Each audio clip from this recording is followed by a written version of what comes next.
Adam Schefter yesterday on WEEI Afternoons. The cost would be friendly.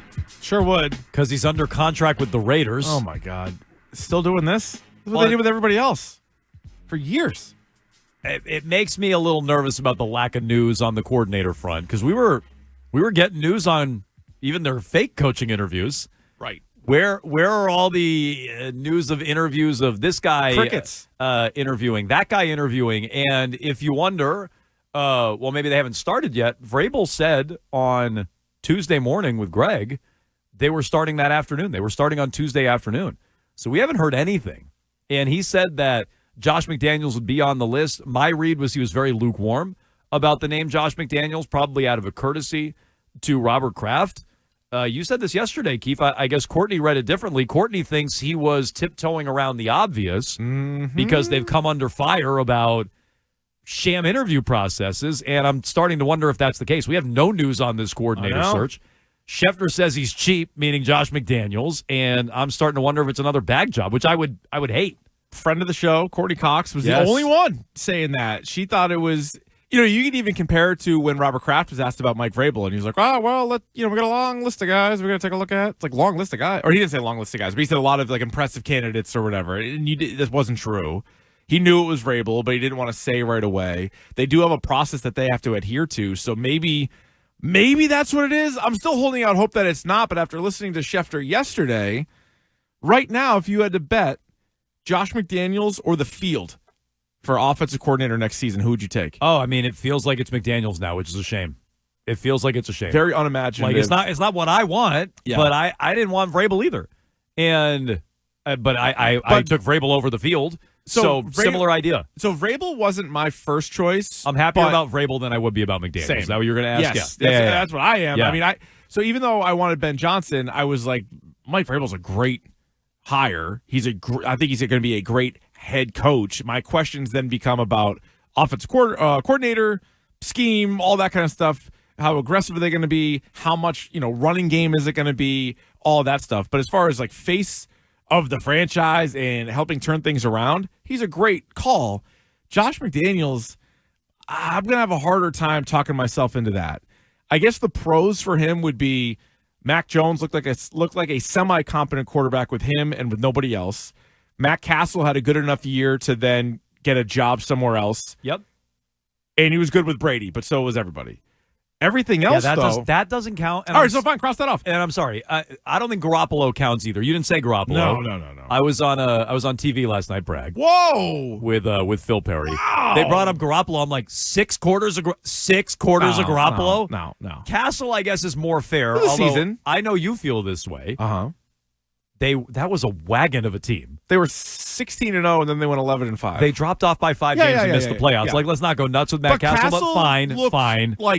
I was surprised at Castle's play that year. It was all horizontal passing, but that's a credit to scheme and Josh McDaniels making it work with a relatively untalented player. But McDaniels also had Bill Belichick as the head coach and Bill Belichick's defense for those 2 years as well. And he went to Denver and was a disaster. He went to the St. Louis Rams for 1 year as a coordinator, had one of the worst offenses of all time, and he went to the Raiders, and they hate him there. Like he torpedoed the Raiders. So those are 3 things there that I just think there are better candidates, some with more of an upside.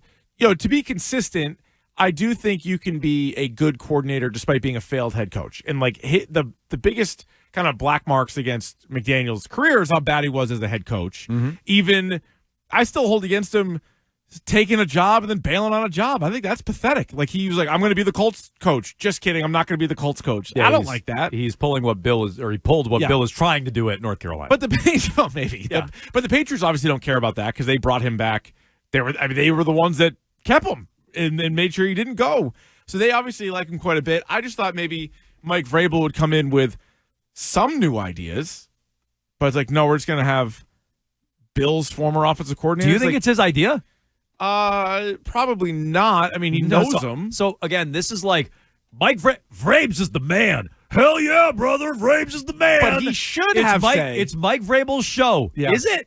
Well, he should. We'll find out. They haven't hired him yet. If they hire Josh McDaniels, you think that's Vrabes is the man kind of move, or that's a Kraft move? It does not seem like a Vrabes is the man move. So this is the other thing I don't like about McDaniels. Well, number one, again, I was on TV last night, Bragg. Holy smokes. And I said Do we have a clip? Did you bring a clip? Can we put one? Here we go. Let's go to the screen. Bring back the Humble Brag segment. I said, we could. I said to Phil, I'm unaware of that segment. Oh, yeah, that sounds like a good one. Best Brags of the week. I like it. It was usually just Andy Hart saying he was on TV. That's what like 90% of the Brags of the week were. When it comes to, I asked this to Phil, though. I go, okay, is McDaniels going to get a job anywhere? Is there going to be interest in McDaniels, or is it just here? Oh, why does that matter? Because if the only organization that's interested in him and would hire him here and nobody else would, doesn't that tell you a lot? And Phil said, well, if Bobby Slowick got a job as a head coach, which I don't think he will, but if he's he did, interviewing with the Jets today. If he did, Houston would have interest, okay? And he also said I wouldn't be surprised if Detroit showed some interest if Ben Johnson left. Detroit? Okay, I was going to take Josh McDaniels? Phil knows a crap ton more than me. He does. Detroit would surprise me. The one in Houston makes sense, though. But the prerequisite is Bobby Slowick gets a job. Even still, that's two teams? That would just because of Caserio. Right. Yeah. I'm sorry. Yeah, I didn't land the plane there. Yeah. So it was still floating in the sky. I don't think a lot of teams would be interested in McDaniels, which is telling. It doesn't make him the wrong hire, but I think it's telling. And it tells you that Robert Kraft is still running the show. And it's not Vrabes is the man, and Vrabes gets to do whatever he wants. It's he's hiring him because Robert Kraft wants him. And then that would bring back all these questions about Elliot Wolf to me. Yeah. It's like, oh, Elliot Wolf is just here because what? He's getting people coffee? Or Elliot Wolf is here because Kraft has a say. And Josh McDaniels is here because Vrabel really wanted him, or because the Krafts have a say. Like, to me, that brings all those questions back up. I would hate that hire. I think you could go young gun if you're Mike Vrabel. Hire yourself a good young offensive coordinator. He did it when he first went to Tennessee. Got Matt LaFleur. Yep. Say what you want about him as a head coach, but the guy runs a good offense. They win a lot of games. I think he's a good coach. Yeah, and maybe he's even a good head coach. He took a chance on him. The playoffs, he's had some problems, but they're in the playoffs every year. They have a good scheme. Yeah. I think LaFleur's a good coach. He hired Arthur Smith, who I don't think that's a bad coach. Bad head coach. Bad head coach. Thank you. Yeah, good offenses though. Good coordinator. Even helped get Pittsburgh to the playoffs this year. Yeah, they tailed off a lot at the end of the year. Right, but as a coordinator, that's a check mark for Vrabel. Yes. Those are a couple of guys that he brought in, and I wonder if he's looking for the next one of those guys. Also, like, what offense do you want to run? Like, if you're Mike Vrabel, are you sitting there saying, all right, how do I get the most out of Drake Maye? Is it running it back with get a new guy to coach the same offense that Alex Van Pelt ran? Is it bringing in the Josh McDaniels offense? Is it bringing in a Sean McVay style of offense? Like, where do I turn? And yeah, I don't think McDaniels would be his first choice either, but I'm also not entirely sure who his first choice would be. Like, if Mike Vrabel could pick from anybody currently in the league, I don't think we know. It sounded like Tommy Reese was a guy that, and I don't get I'm that. kind of glad that it's not. Yeah, I didn't want him either, but it sounded like that was a guy he really wanted. And they go, oh, Jones, you don't want this guy, you don't want that guy, who do you want? I said Dave Ragone. We've mentioned Josh McCown before. I actually see the Twitch chat talking about that. I want Josh ... McCown. Oh, yeah. So those to me are the kind of names I would consider if Vrabel's going to reach into his past. Tim Kelly, who didn't run great offenses in Tennessee. You brought up Nick Caley as a guy they could bring back. You brought up Tanner Engstrand in Detroit. Like, to me, there's a bunch of names that are more creative and more interesting than just running it back with Josh McDaniels, who, yes, had a good year with Mac Jones. He also had a terrible year with Cam, and, like, I hate to point that one out. I hate to be the bad guy and point that out. Yep. It doesn't get brought up ever. It was a tough go that year. They were 27th in offense that year. It was a tough offense. So, yeah, they had a really good year with Mac, and Cam was broken. Fine. But I think it tailed off a lot with Mac at the end of the year, and let's not just ignore that he had an awful year with Cam Newton, along with all the other awful years he had, as you said, in Denver, Keith, in Vegas, and the year with the Rams offense as well as their coordinator under, was that Spags? That was under Spagnuolo, right? Yeah, I believe so. 617-779-7937. Where are they at in their offensive coordinator search, and does the lack of news tell you anything? To me, I'm a little fearful we haven't gotten any updates on these interviews. Is it? And you wonder if McDaniels is a bag job. You hate to go there, but does this also come back to the Rooney Rule? Is this one of those where? But you can announce who you're talking to. Yeah, but don't they have to line up some minority candidates? Yeah. And do you think Leftwich and Pep Hamilton want to be used again? Like, No. who are you going to call to do this before point. you can just hand the job to McDaniels? So maybe, because they did the same thing. Vrabel wasn't their quote-unquote first interview.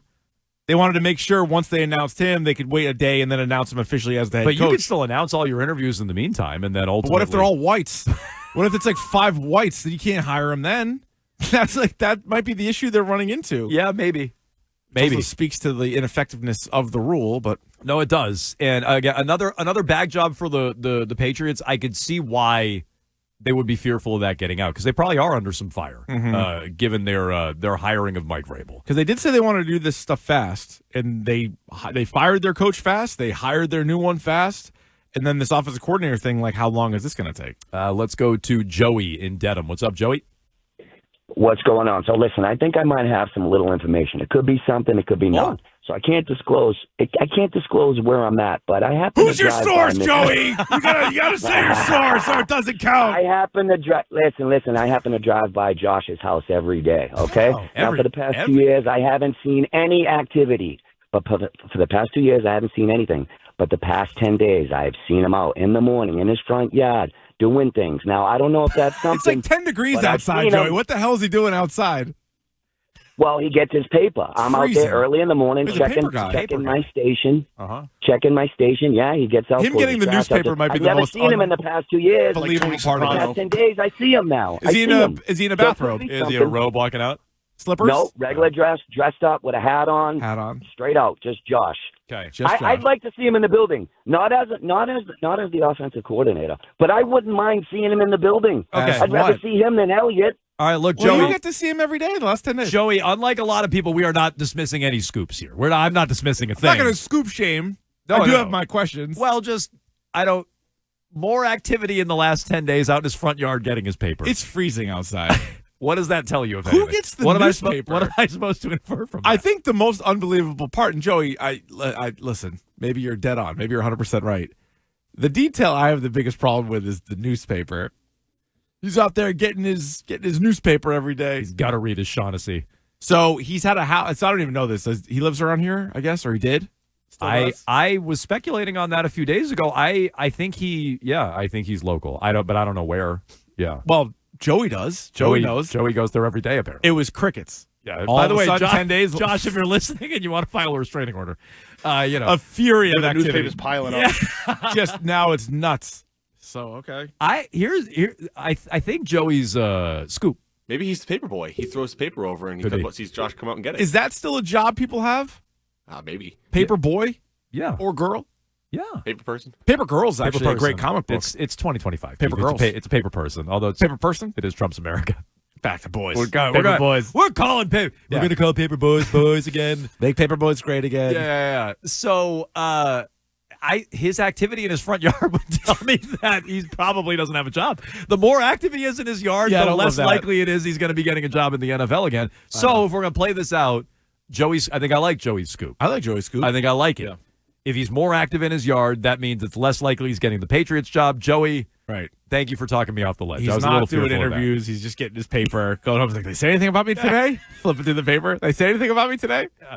It's like, there is something called the internet. That's how he finds out he has an interview lined up. Yeah. Look at this. They do want me for the job. He's reading in the paper. He's like, "Honey, Marchand and Pasternak hate each other. Did you hear about this? This can't be right." It's because I was just driving around. I saw those guys outside. Interesting. Okay. Well, look, we're not going to be dismissive of any scoops. Joey and Dedham or anyone else. No. 617-779-7937. Did you like the news that Drake Maye is now engaged? Oh, congratulations to Drake Maye. Yeah. Young, but he's been with this girl since like middle school, so that's a long time. It's arguably the biggest red flag of all the red flags for Drake Maye is getting married at 22. Yeah. What are you doing there, guy? What are you, Bo Nix? Bo Nix was married in college. Now, he was also 25 in college. So he was actually probably older. He was older. I thought I got married young. I think I was 27. That is young. I was almost 28. These days, that's young. It is. Yeah. You know what, Jones? I knew what I wanted. No, you know what? The heart wants so what the heart heart wants, Keefe. Yeah. But, I don't. 22 is a young gun, but congratulations. Nice beach picture. They're both dressed in all white.